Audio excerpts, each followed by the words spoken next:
Hey, welcome back to ClearSpot. This hotspot looks critical. It triggered an inspection. It triggered a maintenance ticket. But it wasn't the real problem.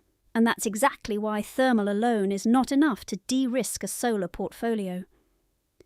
At 50 MW scale, misdiagnosis doesn't just waste time. It delays the faults that actually cost you money. Today we'll walk through real diagnostic patterns and the system you need to get it right. Case Study 1, False Positive Hotspot. Drone scan flags a 65-degree hotspot. Immediate classification was bypass diode failure. What actually happened was localized soiling concentration causing heat buildup. Key limitation thermal shows temperature difference, not fault type. Case Study 2, Missed electrical fault. A string was underperforming, yet the thermal scan showed no anomaly. The actual issue was early-stage potential-induced degradation causing voltage loss. Key limitation thermal misses electrical degradation and voltage-related losses. Use thermal for hotspots, soiling patterns and physical damage. But never assume temperature equals root cause. Case Study 3 bypass diode failure confirmed by IV curve analysis. Signature is a step like drop in the curve and reduced current output. Outcome fault confirmed and string replacement was prioritized. Case Study 4 PID detection shows IV curve shifted left with reduced open circuit voltage. Thermal result was no visible anomaly.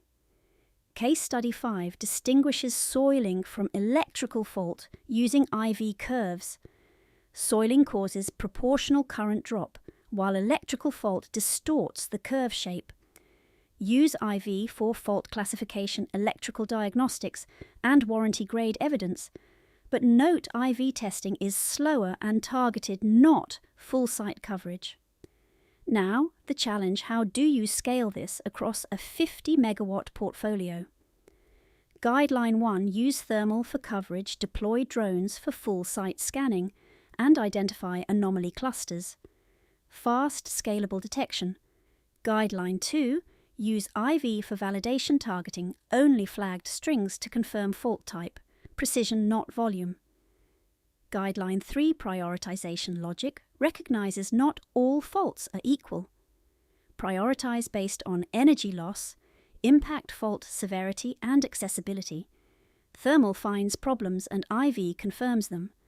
Case Study 6, misdiagnosed string loss. Used SCADA thermal and IV overlays for the root cause. SCADA showed underperformance. Thermal showed mild heating, and initial assumption was hotspot issue.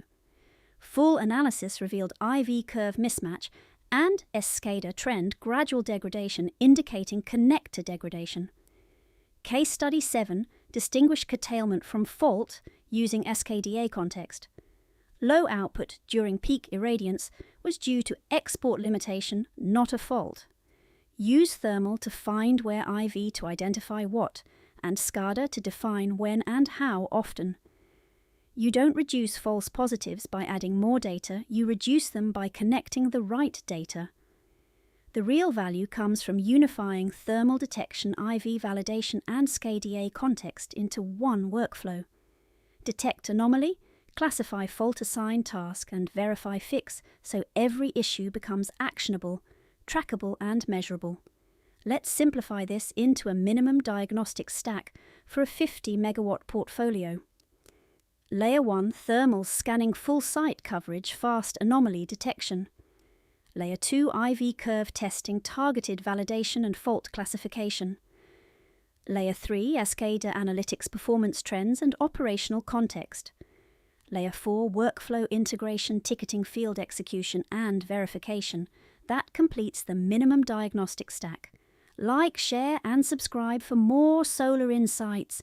ClearSpot. Smart device, smarter decisions.